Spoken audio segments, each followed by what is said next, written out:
अस्सलाम वालेकुम, welcome to Shahzad रसूल पॉडकास्ट।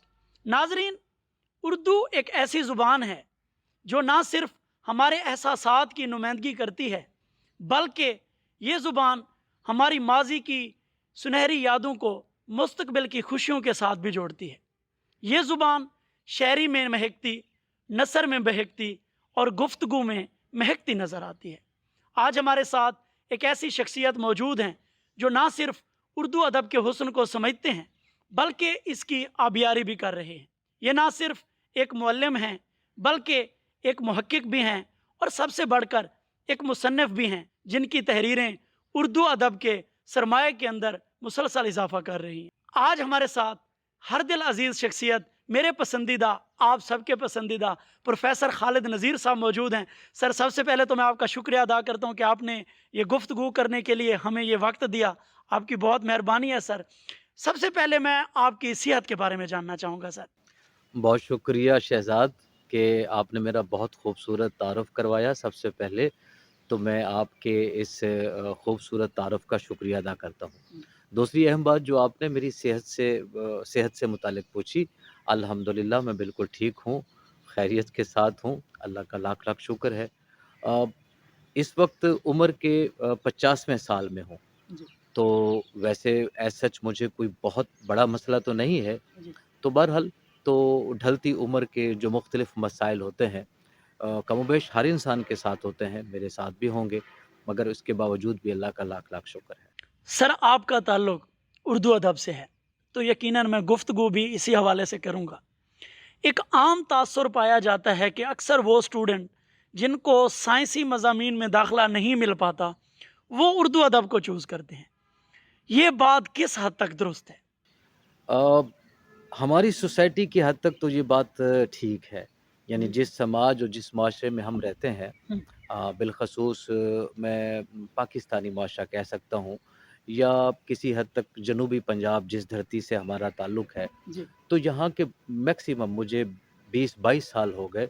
इस 20-22 सालों के दौरान मुख्तलिफ़ तलबा से बात करने का मौका मिलता है और जब हमारे पास बच्चे एडमिशन लेते हैं, बीएस उर्दू में एडमिशन लेते हैं और 2 ईयर इससे पहले 2 ईयर प्रोग्राम था एमए उर्दू में जब एडमिशन लेते थे, बच्चों की बहुत ज़्यादा तादाद जब आती थी, जी। तो पहला सेशन ज़ाहिर-सी बात है तलबा से तारुफ़ का होता था, तो हम उनसे पूछते थे कि उर्दू में एडमिशन लेने की वजह क्या है? तो यकीन जानिए ये बड़ी परेशान कुन बात है। तो हमें यही जवाब सुनने को मिलते थे, क्योंकि और जगह हमें एडमिशन नहीं मिला, तो हमारी आखिरी चॉइस जो है वो वो उर्दू उर्दू। है। तो इसका मतलब ये है कि ये लोग जब बच्चे खुद ये बात कर रहे हैं, उसके बाद हमें लगता भी था, जब हम बच्चों से बात करते हैं, जब बच्चों की सलाहियतों को जाँचते हैं, परखते हैं, उनसे बात करते हैं, तो हमें भी लगता है कि उर्दू में ऐसे बच्चे बहुत कम आते हैं, जिनका पैशन होता है, जिनका जज़्बा होता है और वो एक अदबी सोच और अदबी फ़िक्र लेकर परवान चढ़े हुए बच्चे होते हैं, जो आते हैं, उनकी तादाद बहुत कम है सही। और जो कम है, फिर वो कामयाब भी हो जाते हैं। चलें, ये तो हो गई स्टूडेंट्स की बात। अगर मैं आपकी ज़ात की हद तक पूछूँ, तो आप किस वजह से उर्दू अदब की तरफ आए थे? क्या आपके साथ भी यही हुआ था या फिर आपका अपना शौक था एमए उर्दू करने का? जी, बिल्कुल, मेरा अपना शौक था। मैं शुरू में जिस तरह के सभी बच्चे होते हैं, मैट्रिक मैंने साइंस के साथ की जी। और साइंस में मैं पढ़ रहा था हुँ। और साइंस से मुझे दिलचस्पी भी थी, मगर उतनी ज़्यादा दिलचस्पी नहीं थी और मुझे फाइन आर्ट से बहुत दिलचस्पी थी, अच्छा। ड्राइंग से बहुत ज़्यादा दिलचस्पी थी। मैं पेंटर बनना चाहता था, मैं ख़त्तात बनना चाहता था, मैं मुसव्वरी सीखना चाहता था। इसी शौक के पेश नज़र मैंने एक पेंटर्स को जॉइन भी किया, व उनसे ख़त्ताती भी सीखी, मुसव्वरी भी सीखी। तो मैं ड्राइंग टीचर लगना था चाहता था, साथ-साथ मैं लिटरेचर बहुत पढ़ता था, कहानियाँ बहुत पढ़ता था अच्छा। और अदब की यानी अदब के 2 बड़े पहलू हैं या 2 बड़े रुख हैं शायरी है, नस्र है। तो मेरा बुनियादी तौर पर रुझान नस्र की तरफ था। मैं अच्छा। बचपन में बहुत कहानियाँ पढ़ता था। उम्र ओ यार और छन छंगलू, चलूसक मरुसक, टारज़न और फिर उसके बाद इमरान सीरीज़, डाइजेस्ट बहुत पढ़े। तो ये पढ़ते-पढ़ते उसके बाद फिर मैं लिटरेचर की तरफ आ गया। प्योर लिटरेचर मैंने पढ़ना जब मैं कॉलेज में था तो मैं उस वक़्त मुमताज़ मुफ़्ती, मंटो और इशफ़ाक़ साहब इस तरह के जो बड़े अदीब हैं हमारे उर्दू के, हुँ। ये मैं काफ़ी सारे पढ़ चुका था। मेरा अगला सवाल भी यही था कि कौन सी ऐसी शख्सियत या उस्ताद थे जिनसे मुतासिर होकर आपने ये फ़ैसला किया कि मैंने उर्दू अदब की तरफ ही जाना है? जी, बिल्कुल, ये बड़ा अच्छा सवाल है। हमारे शहर में और बल्कि मेरे मोहल्ले में, मेरे हमसाए में एक हमारे दोस्त हैं, मोहसिन हैं, मेरे उस्ताद भी हैं प्रोफ़ेसर आसिम दुरानी, हुँ। जिनका कि मैंने अपनी किताब में तज़किरा भी किया है। अच्छा। तो वो हमारे अदबी गुरु, मेरे एक और दोस्त हैं, हम इकट्ठे प्रोफ़ेसर जमशेद अहमद हम एक ही मोहल्ले से यानी ताल्लुक़ है हमारा, मोहल्ला कटड़ा अहमद ख़ान, अहमदपुर शर्क़िया। अच्छा, अच्छा। तो उधर चूँकि वो उधर आसिम दुरानी साहब शायर थे, नए-नए एमए उर्दू करके आए थे। हुँ। तो हम उनसे मिले और उनसे तो यानी हमसे मुराद मैं और मेरा दोस्त हाफ़िज़ जमशेद।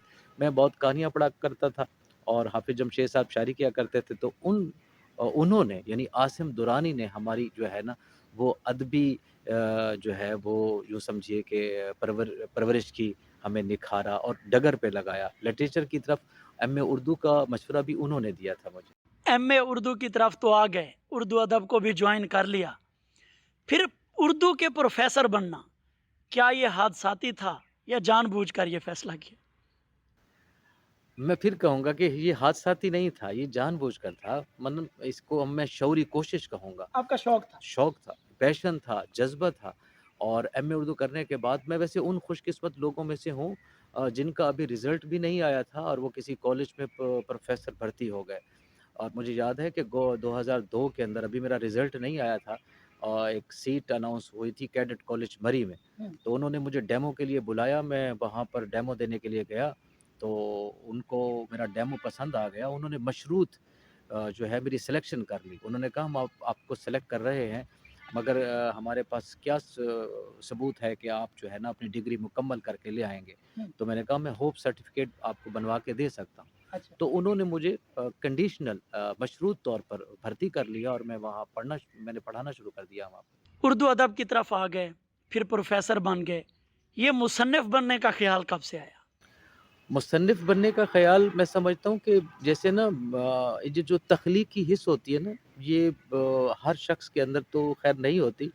गॉड गिफ्टेड होती है जिसके हम कहते हैं तख़लीक़ी सोच। मेरे अंदर भी एक तख़लीक़ी सलाहियत थी। जैसे सबसे पहला इज़हार तो मुसव्वरी की सूरत में हुआ और फिर उसके बाद मैंने कुछ लिखना भी शुरू किया। मेरी हुँ। पहली तहरीर जो है ना वो 8th क्लास में फूल और कलियाँ एक रिसाला आया करता था बचपन में। अच्छा। तो उसके अंदर जो है वो मेरा ख़्याल है जन्नत के नाम से मैंने जन्नत के तसव्वुर के ऊपर ना हुँ। तो एक तहरीर लिखी थी, वो शाये हुई। फिर मैट्रिक में जब मैं पहुँचा तो हमारे दोस्तों ने मिलकर एक मैगज़ीन निकाला, सितारा नाम का एक मैगज़ीन था। हुँ। तो उसमें लिखना शुरू किया था, वो भी बच्चों की कहानियाँ थी। तो इम्तिहान के नाम से एक बच्चे की कहानी जो है वो शाये हुई। तो बाकायदा जिसे अदबी तहरीर कहते हैं या जिसे आप कहते हैं कि मैं कोई अदबी तख़लीक़ वो मैं यूनिवर्सिटी में जब मैं पहुँचा, तो तभी मेरा पहला अफ़साना जो है वो वहाँ शाये भी हुआ कॉलेज में अपना यूनिवर्सिटी के मैगज़ीन में हुँ। और फिर मैंने लिखना शुरू कर दिया। माशाल्लाह सर। अभी हाल ही में आपकी मंज़र आम पर आने वाली किताब अधूरी ज़िंदगी, मुकम्मल किरदार, इस उन्वान के बारे में कोई ख़ास समझ नहीं लग रही। ये आपने आइडिया कहाँ से लिया और आप क्या मैसेज देना चाह रहे हैं कि अधूरी ज़िंदगी, मुकम्मल किरदार? बिल्कुल ठीक है, ये सवाल बहुत से लोगों ने मुझसे किया है कि सर इसका उन्वान आपने ना क्या सोच के रखा या जी। मुंतख़ब किया? तो मैं ये समझता हूँ कि जो ज़िंदगी है ना, वो कभी भी मुकम्मल नहीं हो पाती।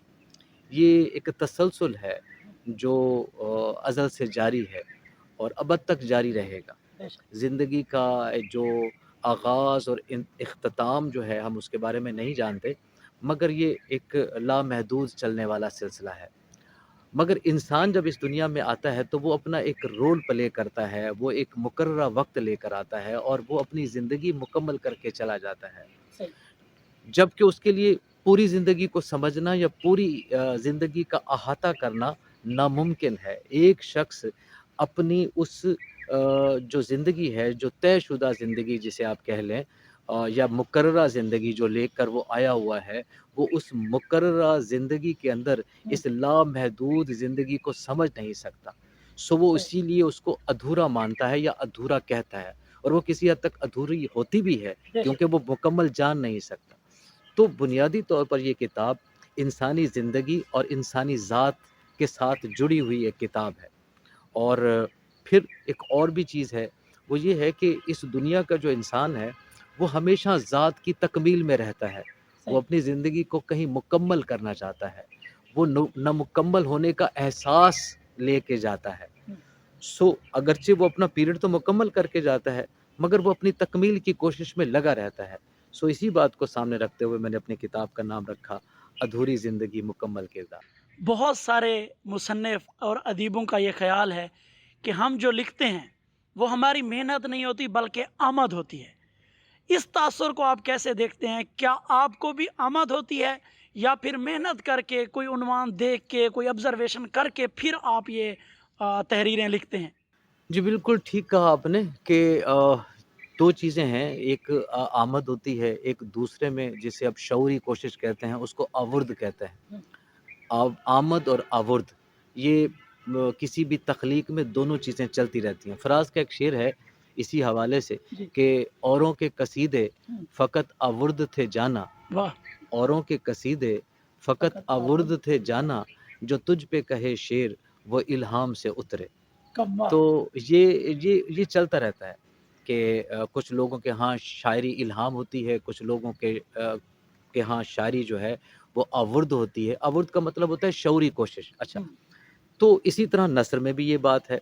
कुछ जो नस्री तख्लीक होती हैं, मसलन जो अफ़साने, नावल और ड्रामे की सूरत में होती हैं, ये किसी एक तख्लीकी लम्हे की कोख से जन्म लेती हैं या किसी एक ऐसी चीज़ से पैदा होती हैं, जो इंसान की कैफ़ियत की सूरत में उस पर वारिद होती है।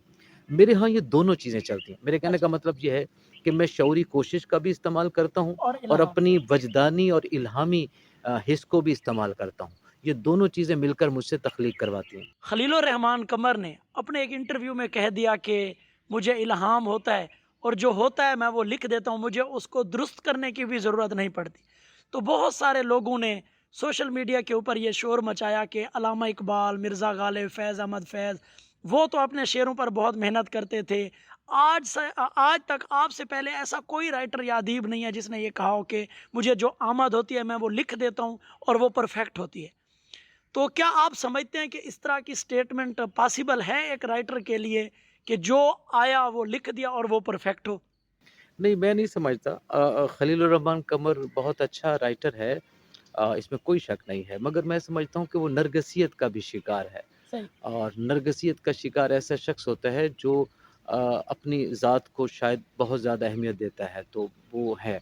हुँ। और किसी हद तक ना एक बड़े तख्लीक़कार में या एक जो है अच्छे तख्लीक़कार में ये नरगिसियत का जन्म हो जाना कोई बड़ी बात भी नहीं है। सही। बड़े-बड़े शायर और अदीब नरगिसियत का शिकार हो गए हुँ। और मिर्ज़ा गालिब भी थे और मीर तकी मीर भी थे जी। और उनमें से एक खलीलुर रहमान कमर भी हैं। सही। तो वो कह सकते हैं कि मैं अपना लिखा हुआ जो है वो नहीं काटता और जो कहता हूँ और वो कह सकता हूँ और कह देता हूँ और यकीनन, मगर इसमें कोई शक नहीं है कि वो बड़ा तख्लीक़कार तो है। बेशक। मगर मैं समझता हूँ कि वो उसके यहाँ ताली है, उसके यहाँ नरगिसियत भी है, उसकी सही। ज़ात में। आजकल जो जदीद शोरा को आप देखते हैं, उन्होंने जो उर्दू शायरी का हाल किया हुआ है, आप सोशल मीडिया के ऊपर देखते हैं, तो आप नहीं समझते कि आने वाले वक्त में ये शायरी फिर इस तरह की हो जाएगी, रिवायत से हटकर? आजकल आप सुनते होंगे यकीनन सोशल मीडिया। तो ये जो जदीद शायर हैं, जो जिनको ना काफ़िया रदीफ़ का पता है ना कुछ, इनके बारे में आपका क्या मौक़िफ़ है? यार, मेरा मौक़िफ़ ज़रा मुस्बत है, पॉज़िटिव है। मैं एक बात तो आप ये समझ लें जी। कि मुझे ऐसा लगता है कि हर ज़माने की अपनी अक़दार होती हैं, हर ज़माने का अपना एक माहौल होता है और हर ज़माने की अपनी एक स्टीम होती है। हुँ। फ़ूको मिशेल एक बहुत बड़ा फ़िलासफ़र गुज़रा है साख्तियात का, तो वो कहता है कि हर ज़माने की अपनी एक स्टीम होती है और उस स्टीम से जन्म लेने वाले आइडियाज़ भी होते हैं और एहसासात और जज़्बात भी होते हैं। ये जो है ना कि हयात जावदां जो ये नाम मुझे ऐसा लगता है जैसे ये फ़ज़ूल है। हुँ। ज़िंदगी में कभी कोई चीज़ हतमी और आखिरी नहीं होती। हमारे क्लासिक्स और थे, जी। आने वाले ज़माने के क्लासिक्स और होंगे। एक बात ये तय है, हर परफेक्ट। ज़माने का क्लासिक्स चेंज होता है। हुँ। अच्छा, अगर मीर तकी मीर को क्लासिक्स में शामिल करता हूँ और या मेरे नज़दीक मिर्ज़ा गालिब मेरा क्लासिक क्लासिकल शायर है, तो ऐन मुमकिन है आज से 2000 साल बाद का आने वाला जो ज़माना होगा, वो आज के शोरा को अपना क्लासिक्स कहेगा, एक बात। दूसरी बात जो आपने ये कही ना कि आज के दौर की शायरी कैसी हो रही है, मैं ये कह रहा हूँ कि बहुत अच्छी हो रही है। मतलब अच्छा। वो हाँ, मेरा ये है कि वो बहुत अच्छी हो रही है। उसकी वजह ये है कि वो आज के अहद के इंसान के जज़्बात की अक्कासी कर रही है। देखिए, ये जो पॉपुलैरिटी है ना, ये जी। जो लोगों के दिलों को छूना है, ये ऐसे नहीं होता। मसलन आज तहज़ीब हाफ़ी एक शेर पढ़ता है, जी। उमैर नजमी एक शेर पढ़ता है या कोई वो इफ़्कार दो अलवी हाँ, है। अफ़कार अलवी शेर पढ़ता है। नौजवान लोगों के दिलों में के अंदर थरथरी सी मच उनकी जाती है, तर्जुमानी करते उनकी हैं। तर्जुमानी अगर वो आज की जनरेशन की और आज के जज़्बों की तर्जुमानी कर रहे हैं, तो इसका मतलब ये है कि वो एक ज़िंदा शायरी कर रहे हैं। तो सही। वो उसको कर रहे हैं, यानी लोगों को वो लुत्फ़ दे रहे हैं, तो वो ज़बर ठीक है। आपको सर किस तरह की शायरी पसंद है? हाँ, मुझे फ़िक्री नौइयत की, ऐसी शायरी जो कि इंसान की सोचों के अंदर, इंसान की फ़िक्र के अंदर जो है वो कई दरवाज़े खोल दे। जदीद दौर में आजकल आपका कोई फ़ेवरेट शायर कौन-सा है? यार मुझे अगर रिसेंटली मौजूदा हाँ, मैं मतलब पूछूँ? मुझे सही बात बताऊँ मुझे मुझे उमैर नजमी बहुत पसंद है। कमाल। उसके यहाँ जो फ़िक्र है, उसके यहाँ जो जदीद ख़याल हैं, वो बहुत ज़्यादा हैं। तो मैं अब्बास ताबिश भी मेरे पसंदीदा शायर हैं, अच्छे इसमें कोई शायर। शक नहीं है। हुँ, अच्छा, तहज़ीब हाफ़ी भी मुझे मगर आपने पूछा मेरा हुँ, पसंदीदा शायर कौन-सा सही है, है। तो मैं उमैर नजमी को आप एक अदीब भी हैं और आम तासुर है कि अदीब अक्सर रोमानियत पसंद होते हैं। क्या आपके अंदर भी रोमानियत है या फिर फ़िक्री सोच को तरजीह देते हैं?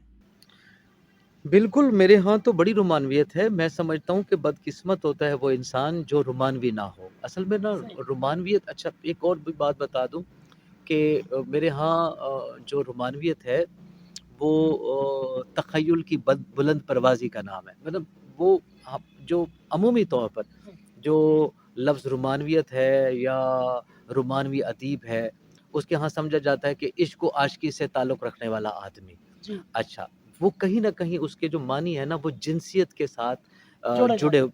जुड़े हुए हैं। हुँ, हालाँकि ये उसका सही मतलब नहीं है। ये उसका बहुत कम तर दर्जे का एक मानी है जो अमूमी तौर पर आम तौर पर लोग उसके साथ जोड़ देते हैं। अच्छा। हाँ, रोमानियत का मतलब ये होता है कि हकीकी दुनिया से हटकर हुँ, एक तख़य्युलाती वर्ल्ड के अंदर जीना और दुनिया को एक खूबसूरत तनाज़ुर में देखना, अगरचे कि वो हकीकी ना हो। हुँ, ये रोमानियत पसंदी, हकीकत पसंदी के मुतज़ाद के तौर पर बोली जाती है।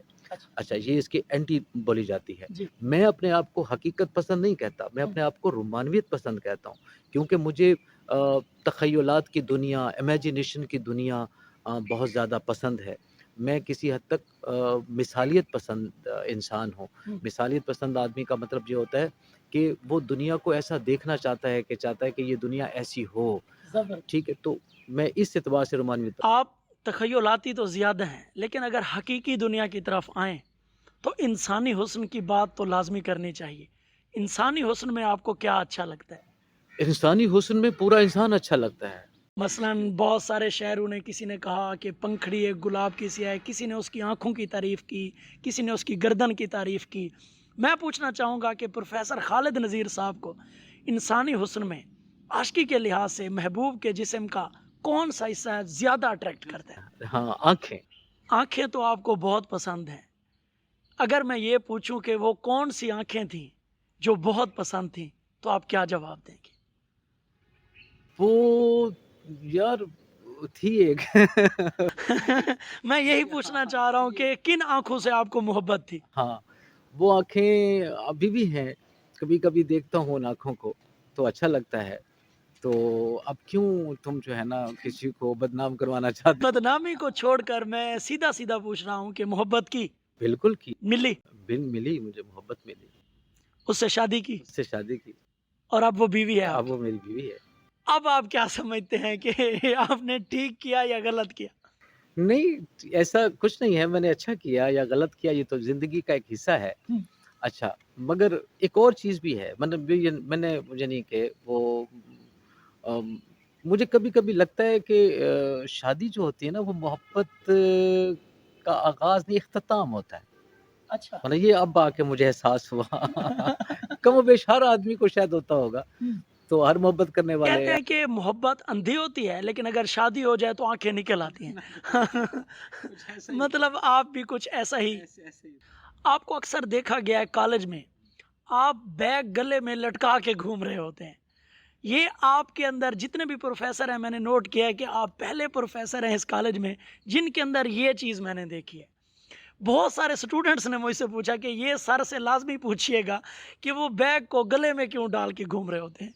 ये बहुत अच्छा सवाल है। आज इस पे मैं भरपूर इसका तफ़सीली जवाब भी दूँगा। जी। मगर मैं कहूँगा कि पिछले दिनों इसी मौज़ू पर, इसी टॉपिक के ऊपर ना जावेद चौधरी का एक कॉलम भी शाया हुआ है। सही। और उन्होंने ना अपने कॉलम के अंदर ज़िंदगी को आसान और बेहतरीन बनाने के मशवरों में मशवरे। से हुँ। एक मशवरा ये भी दिया है कि हर बंदे को गले में एक बैग डालना चाहिए। ये उनका अच्छा, मशवरा है। ठीक है। ये उनका रिसेंटली कॉलम शाया हुआ है। अच्छा। जबकि ये गले में, कंधे में मैंने अपने बैग ये सन 2010 से रखना शुरू, बल्कि अच्छा। इससे भी पहले हुँ। मैं 2005 से अपने गले में मुतवातर और मुसलसल ना बैग रखता हूँ। इसके बहुत से फ़वाइद हैं। अच्छा। मुझे लगा कि शायद यहाँ कल्चर बहुत थोड़ा कब डिफरेंट। डिफरेंट है। हुँ। अलीपुर में तो और ज़्यादा डिफरेंट है, मगर मैं पूरे पाकिस्तान की बात कर रहा हूँ, यहाँ पूरे सब कॉन्टिनेंट में बात कर रहा हूँ। हुँ। यहाँ गले में बिलख़ुसूस मर्दों के गले में बैग नहीं होता। आप ज़रा यूरोप जाइए, मेरी कज़न यूरोप में रहती हैं, जी। तो वहाँ पर मैक्सिमम गोरे अपने गले में बैग डाल के फिरते हैं। अच्छा। क्योंकि हमारे यहाँ उसमें आप वो उसमें उनकी बहुत सी ज़रूरत की चीज़ें होती हैं। अच्छा, उम्र के बढ़ने के साथ-साथ आपको वैसे भी ज़रूरत पड़ती है। अब आपका मोबाइल है, अच्छा आपका पर्स है, हुँ। आपका चश्मा है, अच्छा आप एक अदद किताब लेके हैं, आप टिश्यू पेपर भी लेके फिरते हैं। बवक़्त ज़रूरत आपको उसमें टिश्यू पेपर की ज़रूरत भी पेश आती है। अच्छा, एक वैसे रुमाल रख लेते हैं। तो इस तरह की छोटी-मोटी ज़रूरत की चीज़ें अगर आप अपने बैग में लेके फिरते हैं, तो आपको परेशानी नहीं नहीं होती। होती। आप बेसिकली अहमदपुर से हैं। जी, जी। अलीपुर की आबो-हवा कैसी लगी? अच्छी लगी, चूँकि सराय वसेब हर तरफ एक जैसा होता है, ये मैं आपको बता दूँ। जी। मैं एक यहाँ मुझे इतना ज़्यादा फ़र्क महसूस नहीं हुआ हुँ। कि मैं अलीपुर से अहमदपुर आ गया हूँ या अहमदपुर से अलीपुर आ गया हूँ, तो लोग एक जैसे हैं, हुँ। ज़बान एक है, तो कल्चर भी एक है। जो फ़र्क महसूस हुआ वो फ़र्क महसूस हुआ कौम परस्ती का। कौम परस्ती। हाँ, यहाँ लोग नाम बाद में पूछते हैं, कौम पहले पूछते हैं। यहाँ पर अगर मैं एक और सवाल ऐड करूँ कि आप अलीपुर के लोगों की एक खूबी और एक ख़ामी को हाइलाइट करें, तो आपका जवाब क्या होगा? यार पहले ना खूबी की बात कर लेते हैं। जी। अच्छा, खूबी की बात तो यकीन करो वो खूबी वो है मेहमान नवाज़ी की। ज़बरदस्त। यकीन करो कोई दिन ऐसा नहीं गुज़रा हुँ। जिस दिन में मुझे किसी शख़्स ने ये ना कहा हो, सर आज शाम आप मेरे पास खाना खाएँ। वो कमाल। दोस्त हैं, वो कुलीग हैं, तो मेहमान नवाज़ी तो बहुत है। यानी और ये बहुत बड़ी क्वालिटी है, जी, ये जी। बहुत बड़ी क्वालिटी है। जो मेरे नज़दीक ख़ामी है, हुँ। वो वही ख़ामी है, यहाँ जिसे हम कहते हैं गरोही सही। निज़ाम ज़िंदगी। ये हुँ। जो गरोही निज़ाम ज़िंदगी होता है ना, अगर तहज़ीबों के मुताले में देखें ना, तो ये अनसिविलाइज़्ड मुआशरों की निशानी होती है। वहाँ लोग गरोही निज़ाम के जितने भी अनसिविलाइज़्ड लोग होंगे ना, वो गरोही निज़ाम के साथ रहे। गिरोहबंदी, धड़ेबंदी, बरादरीइज़्म, हुँ। कौम परस्ती, ये चीज़ें ज़्यादा एक हैं। कबीला दूसरे कबीले के खिलाफ, ये जितना देहाती कल्चर होगा, हुँ। जितना अनसिविलाइज्ड कल्चर होगा, ये बातें वहाँ उतनी ज़्यादा होंगी और वो यहाँ हैं। ज़बरदस्त सर, बहुत मज़ा आ रहा है आपके साथ गुफ्तगू करके, तो मैं चाह रहा हूँ कि इस सिलसिले को आगे बढ़ाएँ। तो मैं आपसे ये पूछूँगा कि आपकी एक तहरीर मैंने पढ़ी, मशर्ती झूठ और मुनाफ़क़त। आपने उसके अंदर इतना ज़्यादा डीप जाकर जो चीज़ों की एग्ज़ाम्पल्स दी हैं, मिसालें दी हैं, तो यकीनन उसको पढ़ने के बाद इंसान दंग रह जाता है। इतना क्लोज़ ऑब्ज़र्वेशन आप कैसे कर लेते हैं? ये तो ख़ैर हर सोचने वाले दिमाग में ना ये बातें तो होती हैं कि वो बहुत हसास भी होता है और वो छोटी-छोटी चीज़ों को महसूस भी करता है। सही। ये एक अदीब की निशानी है या एक हसास आदमी की निशानी है। जी। तो मैं अरसा दराज से वो जो हमारा माशरा झूठ और मुनाफ़िकत के नाम से आपने एक तहरीर पढ़ी, जी। मैं एक अरसे से इस चीज़ को सामने देख रहा था। जब हम बाज़ार में जाते हैं, हुँ, जहाँ हम लोगों को जाते हैं, वो मुकम्मल सच नहीं बोलते। सही। वो हाँ, वो और मैं आपको एक बात बताऊँ कि अधूरा सच ना मुकम्मल झूठ से ज़्यादा ख़तरनाक होता है। शाबाश। अच्छा, तो वो हमारा माशरा भी कमोबेश इस तरह का शिकार है। हुँ, ना तो ये मुकम्मल झूठा है, ना मुकम्मल सच है, ये कहीं दरमियान में अटका हुआ माजरा है। इसको हम अच्छा। अच्छा, इसीलिए तो मुनाफ़िकत है। हुँ, यानी मुनाफ़िकत कहते ही उसको हैं कि किसी 2 हदों के दरमियान घिरी हुई चीज़, इसी को मुनाफ़िकत कहते हैं ना, हुँ, कि 2 पोज़ीशन है और उन 2 पोज़ीशनों के दरमियानी किसी पोज़ीशन में। अच्छा, तो ये है। तो यहाँ पर लोग ना तो मुकम्मल सच बोलते हैं, और ना नामुकम्मल। मुकम्मल झूठ बोलते हैं और ये वाली जो चीज़ होती है, ये इंतहाई ख़तरनाक चीज़ होती है। सर, आपसे गुफ्तगू करने के बाद मैं इस नतीजे पर पहुँचा हूँ कि अगले सवाल की जानिब बढ़ने से पहले मैं आपसे ये पूछ लूँ कि आपका अल्फ़ाज़ का चुनाव और अंदाज़े बयाँ इतना दिलनशीन, ये कोई खुदाई अता है या फिर जानबूझकर आपने प्रैक्टिस की हुई है कि इस तरह अल्फ़ाज़ को जोड़-जोड़ कर बोलना, और ये जो अल्फ़ाज़ का ज़ख़ीरा इतना आपके अंदर कहाँ से आया? मैं ये कह सकता हूँ कि रब की अता है और वालिदैन की तरबियत का नतीजा है हुँ, और दोस्तों की सोबत है। तो ये तीनों चीज़ें मिलकर ना इंसान की शख्सियत को परवान चढ़ाती हैं। अल्लाह ताला का करम हो, वालिदैन की तरबियत हो और दोस्तों का माहौल हो। जी। तो ये तीनों चीज़ें मिलकर इंसान की शख्सियत को बनाती हैं। सो मेरी शख्सियत में भी इन तीनों चीज़ों का बड़ा अहम किरदार है। कुछ सवालात अब 2-3 ऐसे हैं जो आपसे मुतल्लिक स्टूडेंट्स की जानिब आए हैं। पहला सवाल एक स्टूडेंट ने पूछा है कि खालिद नज़ीर साहब से पूछिएगा कि क्या इंसान को स्पेशली इस एज में, ये जो कॉलेज यूनिवर्सिटी की एज होती है, मोहब्बत करनी चाहिए या नहीं करनी चाहिए? बिल्कुल करनी चाहिए। मैं ये समझता हूँ कि अगर वो मोहब्बत नहीं करता तो फिर इसका मतलब ये है कि या तो वो जवान आदमी नहीं है या फिर वो जो है ज़िंदा नहीं है। सही। तो ज़िंदा रहने के लिए ये और मोहब्बत ज़िंदगी ज़रूरी। को महसूस करने के लिए मोहब्बत का होना बहुत ज़रूरी है। एक और स्टूडेंट का सवाल है कि मैंने कॉलेज के अंदर एक लड़की से मोहब्बत की, लेकिन उसकी कहीं और शादी हो गई। मेरा दिल टूट गया। अब मुझे दूसरी बार मोहब्बत करनी चाहिए या सब्र करना चाहिए? दूसरी बार मोहब्बत करनी चाहिए, तीसरी बार भी मोहब्बत करनी चाहिए। कब्बा। जब तक ज़िंदा हो उसको मोहब्बत करते रहना चाहिए। आपकी शादी एक ही है? एक ही शादी है।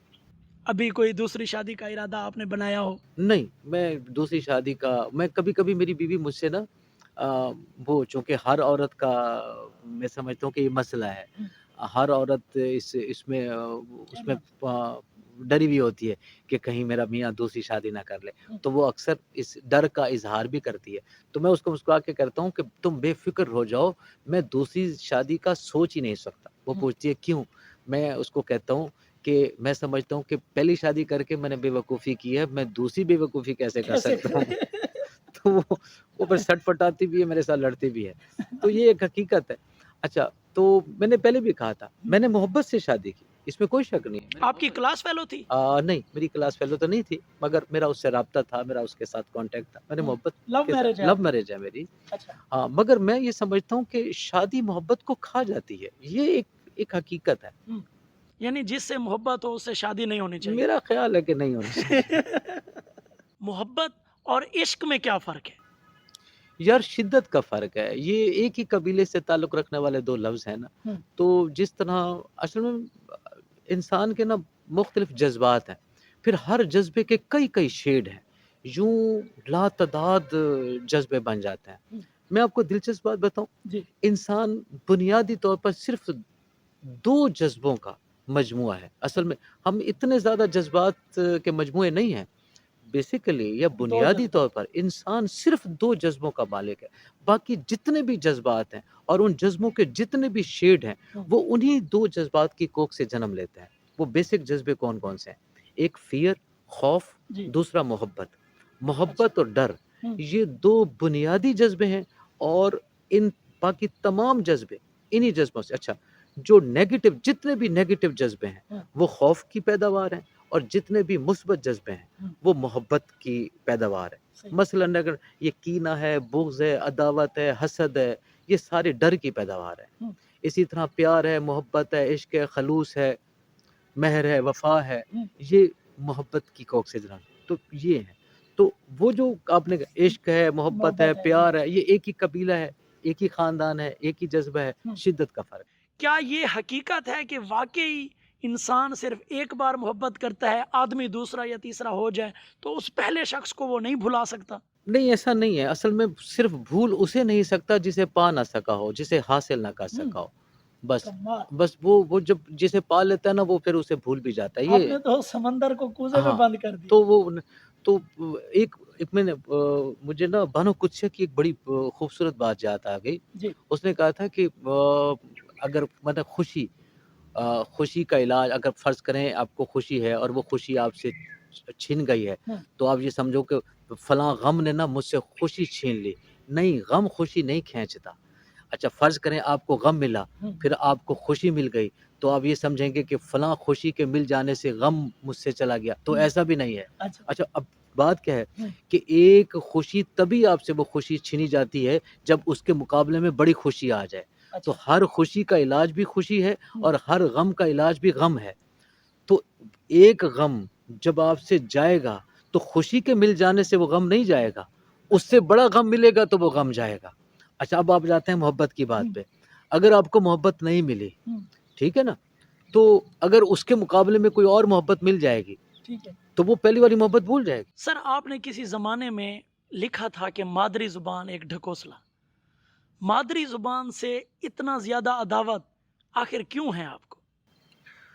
बिल्कुल ठीक है।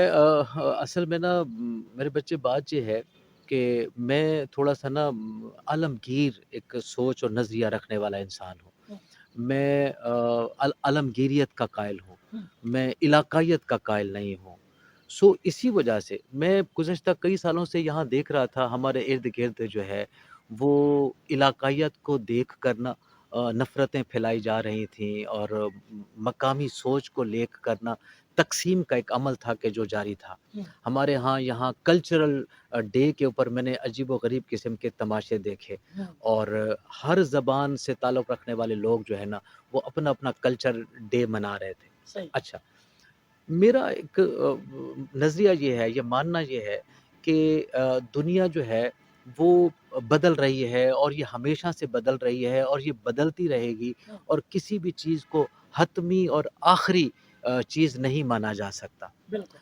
चाहे वो कुछ भी हो, नज़रियात भी बदल जाते हैं, चीज़ें भी बदल जाती हैं, ज़बानें भी बदल जाती हैं। हुँ, अच्छा, अब मैं ना माज़ी परस्त नहीं हूँ, मैं माज़ी एक ज़माने में था, अच्छा। मगर मैं माज़ी को बहुत आइडलाइज़ किया करता था, हुँ, माज़ी की फैंटेसी में था। अब मैं जो है वो फ्यूचरिस्टिक हूँ, मैं मुस्तक़बिल को लाइक करता हूँ, मैं मुस्तक़बिल में जीना चाहता हूँ, मैं मुस्तक़बिल को आइडलाइज़ करता हूँ। अच्छा ये जितने भी मकामी लोग हैं या मकामी और मादी ज़बान से ताल्लुक़ रखने वाले लोग हैं, ये सारे के सारे माज़ी परस्त हैं। सही। आप पूछेंगे क्यों किस तरह यानी कि हुँ, मसलन ये उन तमाम चीज़ों को ज़िंदा करना चाहते हैं जो आज ख़त्म हो गई हैं। सही। अच्छा, अब ज़बानें बदल रही हैं, हुँ, ज़बानें बदल रही हैं। मैं ये समझता हूँ कि मिसाल के तौर पर उर्दू ज़बान ही को ले लें। जी। मेरा मानना ये है कि उर्दू तमाम मकामी ज़बानों का लेटेस्ट वर्ज़न है। हुँ, बाद में आई ना, बोलते तो हैं सर। अच्छा ये बाद में आई और इसके बाद उसका एक लेटेस्ट वर्ज़न आया। अब मैं क्या करूँ अगर मैं फ़र्ज़ करूँ उर्दू की दुश्मनी में पड़ जाऊँ, मैं कहूँगा कि नहीं जनाब उर्दू मैं नहीं बोलता, मेरी मेरी ज़बान है, मैं अपना जो है ना मैं वही बोलूँगा। तो यार जो तो आज से हज़ारों साल जो ज़बानें बोली जाती थी, क्या वो ख़त्म नहीं हुई? कहाँ गई अम्बरानी? हुँ, कहाँ गई सासानी ज़बान? संस्कृत के पुराने जो उसकी ओरिजिनल फ़ॉर्म में अब वो कहीं किताबों में ज़िंदा है, लोग तो उसको नहीं बोल रहे। तो इसका मतलब ये है कि हमें तब्दीली को कबूल करना चाहिए। मैं लोकल ज़बानों और मकामी ज़बानों के अगर मुखालफत में बात करता भी हूँ, हुँ, तो उसकी वजह ये है कि मैं ये कहता हूँ कि आप तब्दीली को अपनाएँ। हुँ, जो लेटेस्ट नई ज़बानें आएँ, उन्हें इख्तियार करें। वो ज़बानें इख्तियार करें जो पूरी-पूरी दुनिया में बोली और समझी जाती हुँ। हैं। बहुत से लोगों को अपील करती हैं, बहुत से लोगों के साथ जो आपको जोड़ती हैं। पाकिस्तान के मौजूदा हालात को किस तरह से देखते हैं? पाकिस्तान के मौजूदा हालात यार अब जैसे हैं, वो आपके सामने है, उसको जी, मैं एक बात जो दुःख के साथ कह रहा हूँ, जैसे आप ये कह रहे हैं कि पाकिस्तान के मौजूदा हालात क्या हैं? कि यार मैं बतौर उस्ताद और बड़ी ज़िम्मेदारी के साथ ये बात कर रहा हूँ। बल्कि मैं ये पैगाम भी देना चाहता हूँ तमाम सुनने वालों के लिए और अपने मुल्क के उन बड़े लोगों के लिए, जी, जो इस मुल्क की बागडोर सँभाल रहे हैं। जी। मेरा उनके लिए भी एक दर्दमंदाना अपील है कि खुदा के लिए इस मुल्क के बारे में कुछ ऐसे फ़ैसले कीजिए, जो मेरी नौजवान नस्ल को उम्मीद की तरफ ले जाए।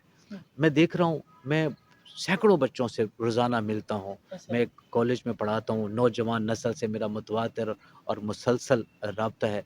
मैं देख रहा हूँ कि बच्चे फ़रारियत और मायूसी की तरफ जा रहे हैं बिल्कुल ऐसा। और ये बड़ी दुःख की बात है। हुँ। पता है, मुझे लगता है कि जो मायूसी जो फैल रही मुझ है। मायूसी फैल रही है, हुँ। इसकी रीज़न क्या है? ये मेरे और आपके सोचने की ये बात नहीं है कि इसकी वजह क्या क्या है? है? ये उन लोगों के सोचने की बात है, जो बाइख्तियार हैं, हुँ। जो पाकिस्तान को चला रहे हैं। ये लोग, ये उन लोगों के सोचने की बात है कि वो ये सोचें कि इस मुल्क का नौजवान मायूस क्यों हो रहा है? हुँ। तो ये वाली बात सुनो तो इस वक़्त पाकिस्तान की सोच तो ऐसी है, जिसे मैं कहता हूँ कि वो बेज़ारी हुँ। और बेचैनी और ऐसे मायूसी है नौजवानों के अंदर। बेरोज़गारी भी जिसे है, हाँ, फिर बहुत ज़्यादा मसाइल हैं। मैं बच्चों को देखता हूँ, उनसे बातें करता हूँ, तो दुखी होता हूँ। सर देखा गया है कि पहले जो डिप्रेशन, एंग्ज़ायटी के मसाइल थे, वो 40-50 साल के बाद के एज के लोगों के अंदर ज़्यादा थे। लेकिन अब बहुत सारी नौजवान जनरेशन जो है वो डिप्रेशन की तरफ जा रही है। तो डिप्रेशन से निकलने के लिए कोई तरीका बता दें? मैं समझता हूँ कि डिप्रेशन से निकलने का एक ही तरीका है और वो है प्रैक्टिकली कोई एक्टिविटी। आप अच्छा। हाँ, प्रैक्टिकली एक्टिविटीज़ सिर्फ़ डिप्रेशन से मैं अपने लिए भी हुँ। अगर जब भी हर हर इंसान कभी न कभी किसी डिप्रेशन का शिकार तो होता ही है होता ना। है ऐसा। अच्छा, तो ज़रूरी नहीं है कि कोई शख़्स ये कहे कि मैं डिप्रेशन का शिकार नहीं होता। मैं कहता हूँ कि सभी होते होंगे। हुँ। तो मैं तो कोई एक्टिविटी शुरू फ़िज़िकली काम शुरू कर देता हूँ। मैंने घर के काम-काज शुरू कर दिए, ठीक है। कोई वो घर की सफाई शुरू कर दी। हुँ। अच्छा, कोई ना कोई काम, अच्छा वॉक शुरू कर दिया। अच्छा। फिर हम वॉक शुरू कर देते हैं, ये आपको डिप्रेशन से निकालती है। हुँ। मसलन ये है कि जब आप प्रैक्टिकली किसी काम में इन्वॉल्व होंगे, हुँ। तो आप डिप्रेशन से निकल जाएँगे। तो अच्छा। मेरा भी अब मशवरा है तमाम बच्चों को, नौजवानों को एक है कि अगर आप डिप्रेशन से निकलना चाहते हो, तो अमली इक़दामात करो। बैठे-बैठे हुँ। सोचने से कुछ नहीं होता। कुछ नहीं होगा। सर लास्ट के अंदर हमारा सेगमेंट है टू द पॉइंट। आपने मुख्तसर जवाब देने हैं या आपसे कुछ छोटे-छोटे सवालात हैं। शायरी या नसर? नसर, गीत या गज़ल? गीत, अफ़साना या नावल? अफ़साना, नूरजहाँ या लता? लता, गालिब या इकबाल? गालिब, मीर या सौदा? मीर, फैज़ या फराज? फैज़, हबीब जालिब या फराज? हबीब जालिब, इब्ने इंशा या मुश्ताक अहमद यूसुफ़ी? मुश्ताक अहमद यूसुफ़ी, जॉन एलिया या राह तंदूरी? जॉन एलिया, तहज़ीब हाफ़ी या अली ज़रियून? तहज़ीब हाफ़ी, उमैर नजमी या अफ़कार अलवी? उमैर नजमी। फ़िल्म या ड्रामा? यार फ़िल्म। अब बड़ा इम्पोर्टेंट क्वेश्चन है, उस्ताद राहत फ़तेह अली खान या उस्ताद चाहत फ़तेह अली खान? तो अगर जिस बंदे चाहत के नाम से ही अगर हँसी आ जाए तो आपको अंदाज़ा हो जाएगा। बहरहाल राहत फ़तेह अली खां। मेरा आखिरी सवाल थोड़ा ख़तरनाक है और वो शायद आपके लिए प्रॉब्लम भी क्रिएट कर सकता है, लेकिन मैं क्योंकि मेरा काम है सवाल पूछना, जवाब आप ना देना चाहें, दोनों सिलेक्ट करें वो आपकी मर्ज़ी है। सवाल तो मैं पूछूँगा, फ़ारूक साहब या हमीद साहब? यार इससे कोई फ़र्क नहीं पड़ता कि फ़ारूक साहब हैं या हमीद साहब हैं। ये नहीं है, आपके फ़ेवरेट? हाँ, मेरे लिए दोनों दोनों अहम हैं। प्रिंसिपल की तब्दीली से फ़र्क नहीं पड़ता, हुँ। बंदों की तब्दीली से भी फ़र्क नहीं पड़ता, हुँ। निज़ाम के बिगड़ने से फ़र्क पड़ता है। बस मेरी ये दुआ ये है कि निज़ाम बेहतर तौर पर चलता रहे। माशाल्लाह सर, आपके वक्त का बहुत शुक्रिया। आपसे गुफ्तगू करके बहुत अच्छा लगा। उम्मीद है इंशाल्लाह ये सिलसिला जारी रहेगा। हम मज़ीद सवालात लेकर आपकी खिदमत में इंशाल्लाह दोबारा हाज़िर होंगे। नाज़रीन, ये थे हमारे साथ प्रोफ़ेसर खालिद नज़ीर साहब। इनकी गुफ्तगू आपने सुनी, इनका अंदाज़े बयाँ आपने देखा, इनकी काफ़ी कीमती बातें हैं जो मुझे भी आज पहली मर्तबा, जो कोई चीज़ें ऐसी थी जिनके बारे में मैं कन्फ्यूज़ था, तो अल्हम्दुलिल्लाह सर से गुफ्तगू करने के बाद जो है मैं उसके बारे में क्लियर हो चुका हूँ। तो आप मज़ीद इनके बारे में क्या कहते हैं, कमेंट सेक्शन के अंदर अपनी राय ज़रूर दीजिएगा। और आखिर में जाते जाते, अपना ख्याल तो हर कोई रखता है, उनका भी ख्याल रखा करें जिनका ख्याल रखने वाला कोई नहीं होता। अल्लाह हाफ़िज़।